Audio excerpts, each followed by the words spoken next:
নমস্কার সবাইকে, গল্পাঞ্জলি চ্যানেলে আপনাদের স্বাগত। আমি রুমকি। আমার আজকের নিবেদন সুনীল গঙ্গোপাধ্যায় রচিত ছোট গল্প দেখা না দেখা।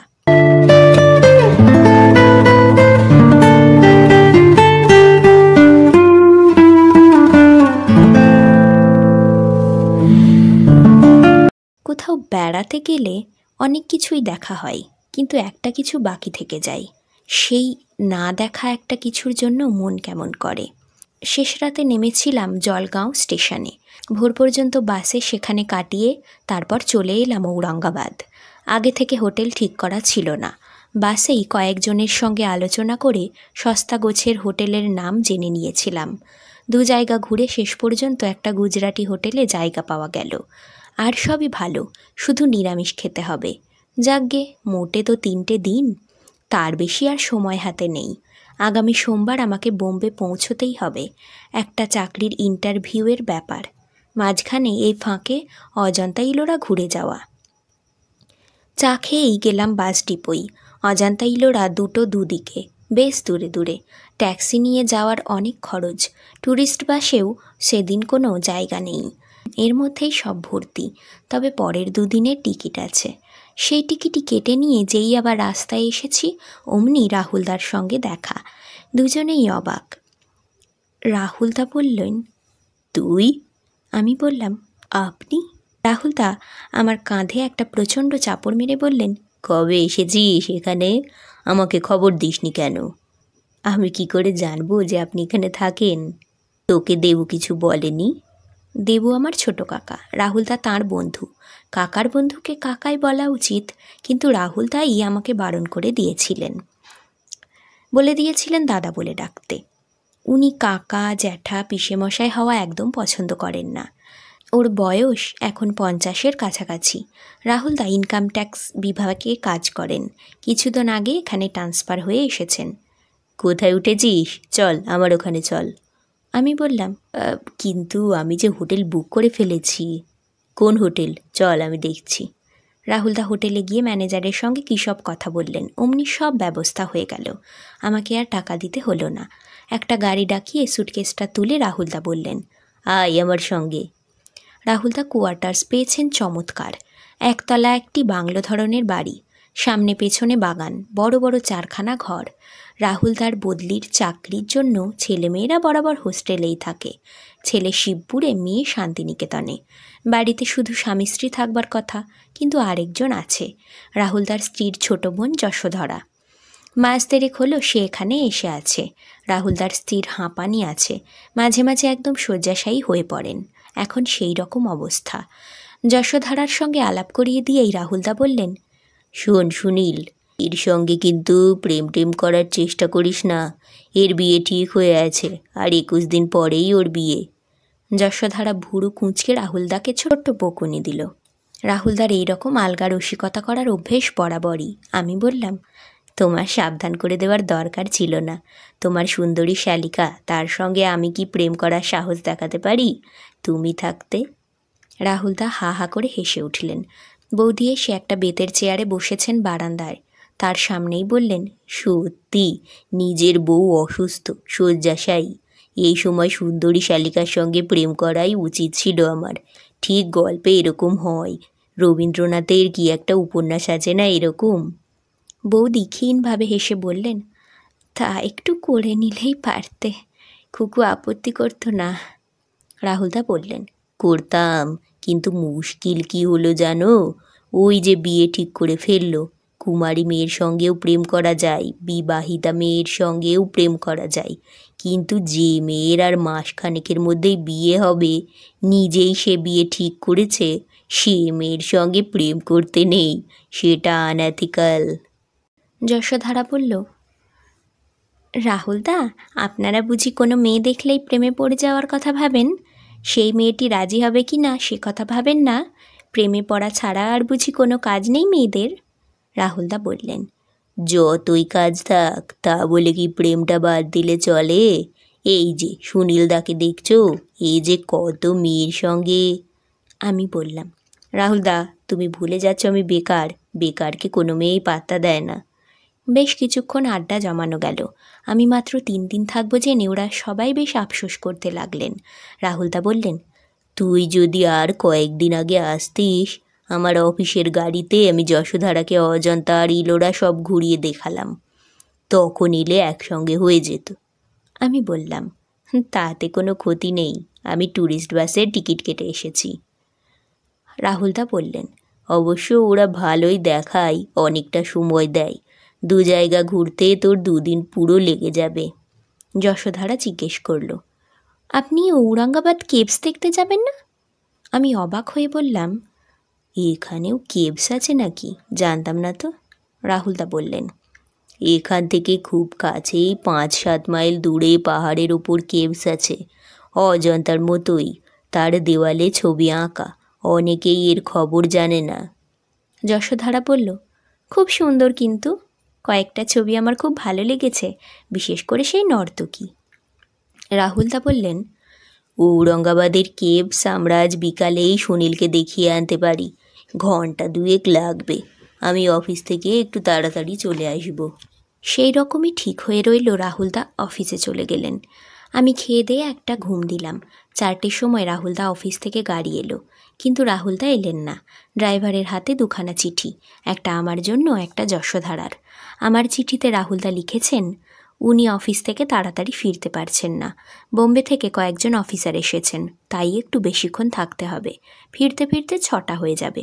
অন্ধকার হয়ে গেলে আর ওই গুহাচিত্র দেখতে গিয়ে লাভ নেই, সুতরাং আমি যেন তখনই ওই গাড়িতে বেরিয়ে পড়ি। যশোধারা তার নিজের চিঠিটা পড়ে বলল, একলা একলা আপনার যেতে ভালো লাগবে না, রাহুলদা লিখেছেন আমাকে আপনার সঙ্গে যেতে। আমি ভদ্রতা দেখিয়ে বললাম, আপনি তো কদিন আগেই ঘুরে এসেছেন, আবার যাবেন কেন? আমি একলাই দেখতে পারবো। যশোধারা বললেন, ওসব জিনিস বারবার দেখা যায়, আমি এক্ষুনি তৈরি হয়ে নিচ্ছি। বেরুতে বেরুতে আরও 1/2 ঘন্টা সময় লেগে গেল। তারই মধ্যে আকাশে ঘনিয়ে এলো মেঘ, একটু বাদেই আলো কমে আসবে। যশোধারা নিজের ঘর থেকে ছুটে বেরিয়ে এসে বলল, ইস, দেরি করে ফেললাম, চলুন চলুন, এরপর আর ভালো করে দেখা যাবে না। ড্রাইভার লম্বা সেলাম করে আমাদের দরজা খুলে দিল। আমরা উঠে বসলাম। গাড়ি ছাড়ার সঙ্গে সঙ্গে এই ঝিরঝির করে বৃষ্টি নামলো। প্রথম 5 মিনিট আমরা কোনো কথা বললাম না, তাতে আমার নিজেরই খুব অস্বস্তি লাগলো। যশোধারা নিজের ইচ্ছেতেই যাচ্ছে আমার সঙ্গে। আমি বললাম, আপনি এখানে আর কদিন থাকবেন? যশোধারা বলল, আর 3 সাতেক। দিদির শরীরটা একটু ভালো হলে দিদিকে একেবারে সঙ্গে নিয়ে যাব। আমি হেসে বললাম, বিয়ের জন্য কেনাকাটা তো করতে হবে, তার জন্য মাত্র এই কটা দিন সময়। আজকালকার মেয়েরা বিয়ের কথাই লজ্জা পায় না। যশোধারা অম্লান মুখ করে বলল, সেসব হয়ে গেছে। আপনার বিয়ে কোথায় হবে? কলকাতায়? আমাকে চমকে দিয়ে যশোধারা বলল, না, বিলেতে। বিলেতে? হ্যাঁ, ও মানে কৌশিক, যার সঙ্গে আমার বিয়ে হবে, তার আসবার কথা ছিল, কিন্তু এই মাসেই ও চাকরি বদলাচ্ছে। নতুন চাকরিতে এখন বেশ কিছুদিন ছুটি পাওয়া যাবে না, তাই আমিই চলে যাব ওখানে। দারুণ রোমাঞ্চকর ব্যাপার। বিয়ের কোণে যাবে বরের কাছে, একা একা? জিজ্ঞেস করলাম। আপনার সঙ্গে কেউ যাবে? না। আপনার বাবা মায়ের কষ্ট হবে না? আপনার বিয়ের সময় কেউ উপস্থিত থাকবেন না? আমার বাবা থাকেন স্বর্গে, তিনি এমনিতেই উপস্থিত থাকতে পারবেন না। ও। গাড়িটা যাচ্ছে খুব জোরে, সামনে দেখা যাচ্ছে পাহাড়। হঠাৎ বেশ জোরে একটা শব্দ হলো গাড়ির নিচ থেকে, তারপরই সেটা টালমাটাল হয়ে গড়াতে লাগলো বিপজ্জনকভাবে। মনে হলো গাড়িটা যে কোনো সময় রাস্তার ধার দিয়ে গড়িয়ে পড়ে যাবে। আমার নিজের জন্য কোনো চিন্তা হলো না, কিন্তু ভাবলাম, যদি যশোধারার কিছু হয়, যদি কোনো আঘাত লাগে। আর কদিন পরই তার বিয়ে, তার জন্য বিলেতে একজন প্রতীক্ষা করে আছে, দরকার হলে আমার জীবন দিয়ে ওকে বাঁচাবো। গাড়িটা থেমে গেল রাস্তার একপাশে। কি হলো? ড্রাইভারের কপালে বিন্দু বিন্দু ঘাম। সে কোনো উত্তর না দিয়ে নেমে গেল। আমিও নেমে পড়লাম। ড্রাইভার উঁকি মারল গাড়ির নিচে। একটু বাদে সে উঠে দাঁড়িয়ে বিবর্ণ মুখ করে বলল, আমরা খুব জোর বেঁচে গিয়েছি, গাড়ির অ্যাক্সেল ভেঙে গেছে। এই রে, আমাদের লাক খারাপ, অ্যাক্সেল ভেঙে গেছে। গাড়িটার চেহারা বেশ চকচকে, নতুনের মতন, কিন্তু এইসব দেশি গাড়ি কখন যে খারাপ হবে তার কোনো ঠিক নেই। যশোধারা নেমে এসে বলল, গাড়িটা ঠিক করতে কতক্ষণ লাগবে? ড্রাইভারের বদলে আমিই উত্তর দিলাম, লোক ডেকে আনতে হবে, আজ তো হবেই না। যশোধারা কিন্তু একটুও ঘাবড়ালো না। সে বলল, আর বেশি দূর নয়, ওই তো সামনেই দেখা যাচ্ছে, বড়জোর 1 মাইল হবে, চলুন হেঁটেই যাই। হেঁটে যাব? তারপর ফিরবো কি করে? সে একটা কিছু ব্যবস্থা হয়ে যাবে, ওখানে নিশ্চয়ই অন্য লোকেদের গাড়ি কিংবা ট্যাক্সি থাকবে, কারোর কাছে লিফট চাইলেই হবে। যশোধারা নিজে দেখেছে ওই গুহাচিত্র, তবু আমাকে দেখাবার জন্য ও হেঁটে যেতে চাইছে। মনে মনে আমি ওর কাছে কৃতজ্ঞ বোধ করলাম। কিন্তু বেশিক্ষণ হাঁটা গেল না। বৃষ্টিটা একটু থেমেছিল, আবার হঠাৎ এসে পড়ল হুড়মুড় করে। এমন জোরালো বৃষ্টি যে কিছু চিন্তা করারও সময় দিল না। কাছাকাছি আশ্রয় নেওয়ার মতো কোনো জায়গা নেই, এদিকে বাড়িঘর নেই একটাও। খানিকটা দূরে একটা গুলমোড় গাছ রয়েছে। যশোধারাকে বললাম, চলুন ওই গাছটার নিচে দাঁড়াই। আমি বলতে না বলতেই যশোধারা ছুটতে শুরু করেছে। শাড়ি পরেও ও বেশ ভালো দৌড়াতে পারে। কিন্তু গাছতলায় পৌঁছাবার আগেই আমরা দুজনে বেশ ভিজে গেলাম। গাছতলায় দাঁড়িয়ে যশোধারা আঁচল দিয়ে মুখ মুছল। আমি বললাম, ইস, শুধু শুধু আমার জন্য আপনি এলেন, আর এইরকম ভিজতে হলো। যশোধারা হেসে বলল, একটু ভিজলে কি হয়েছে, বেশ একটা অ্যাডভেঞ্চার হলো আজ। বৃষ্টির সঙ্গে সঙ্গে প্রবল ঝোড়ো বাতাস, শুকনো পাতা আর ফুল ঝরে পড়ছে গাছটা থেকে। একটু বাদেই গাছটা আর আমাদের আশ্রয় দিতে পারল না। গাছের পাতা ছুঁইয়ে বৃষ্টির চেয়েও জোরে জোরে জল পড়তে লাগলো আমাদের ওপরে। দাঁড়িয়ে দাঁড়িয়ে ভেজা ছাড়া উপায় নেই।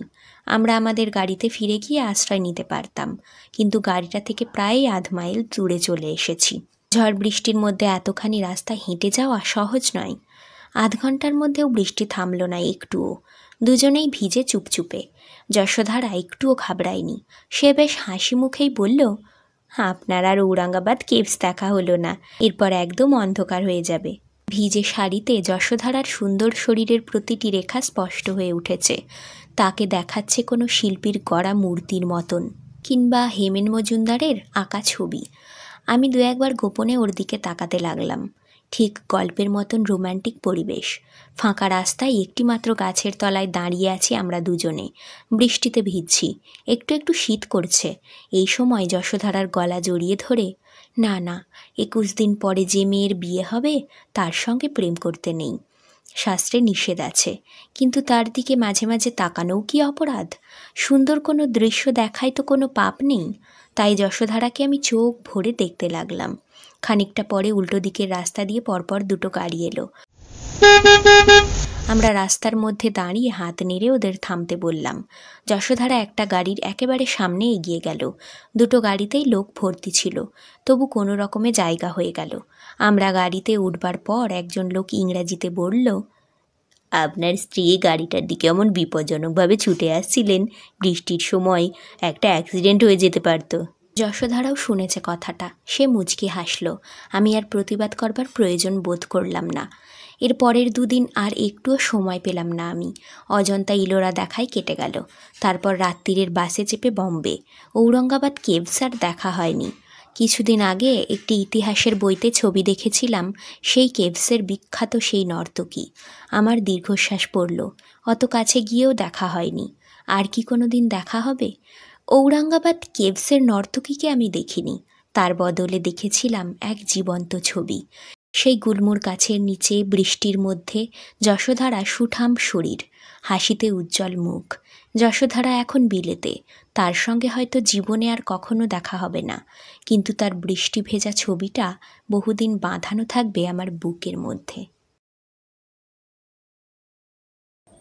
আজকের গল্প এখানেই শেষ। গল্প পাঠ ভালো লাগলে অবশ্যই একটা লাইক দিয়ে যাবেন, আর আমার চ্যানেল গল্পাঞ্জলিকে সাবস্ক্রাইব করে আমার পাশে থাকবেন। ধন্যবাদ। ভালো থাকবেন সবাই।